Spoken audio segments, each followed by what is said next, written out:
Bonjour à tous, aujourd'hui je voudrais aborder avec vous la valse opus 39 numéro 15 de Johannes Brahms. Johannes Brahms, compositeur allemand, période romantique, qui était enfant prodige et qui a été révélé au public grâce à Robert Schumann.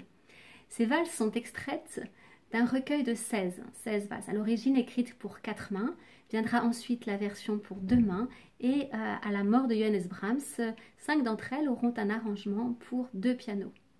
Son dédicataire, un critique musical ami de Johannes Brahms, Eduard Hanslick, dira « Lui, Brahms, si sérieux, si taciturne, si peu mondain, lui écrire des valses ». Alors il faut se resituer à l'époque, donc nous sommes en 1865, Brahms habite Vienne depuis 3 ans et Vienne est une ville qui danse, elle danse autour notamment de la famille Strauss. Alors les valses de Brahms sont davantage à rapprocher de celles de Schubert.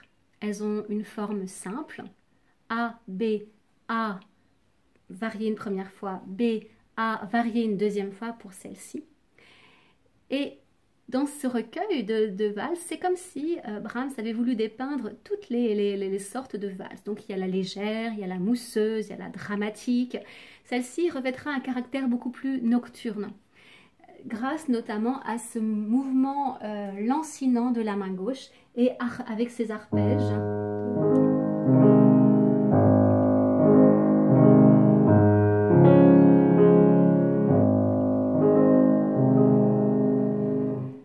Donc je vous parlais des 2 parties, A et B. La partie A va comprendre 8 mesures.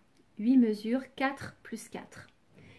La première partie, donc il y aura une note, la mélodie va tourner autour de la note pivot Do. Donc on va aller Do, La, Do, Ré, Do, Si, Do. Donc c'est quelque chose d'assez intérieur. La deuxième partie de cette partie A va être une ouverture. On va monter, on part du Do, on va monter jusqu'au Sol, en intervalle de quinte. Et donc l'ouverture et puis la fermeture. Ça va être répété 2 fois. La partie B, elle, a une carrure de 6 mesures, donc plus courte.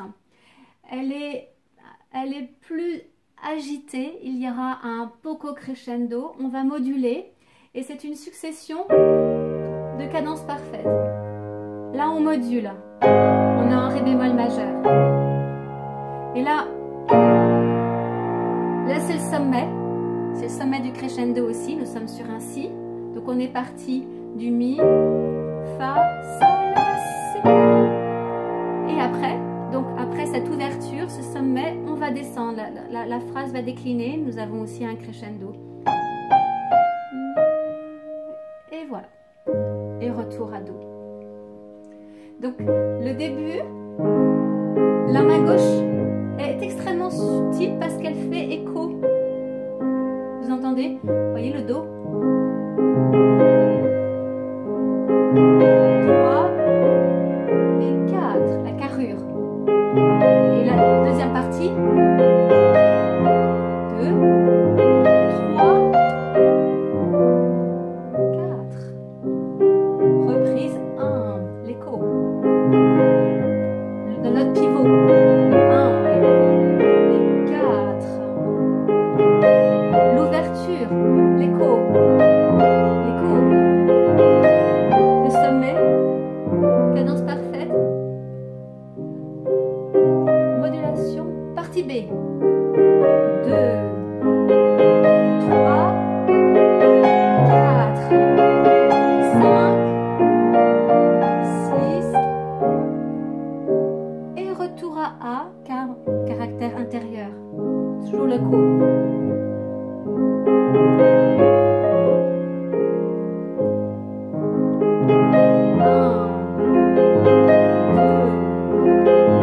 Et la variation. Et maintenant la partie B sans la reprise de partie A. Cadence parfaite. Modulation. Le sommet. Et nous voici à A pour la troisième fois la variation avec des triolets de six.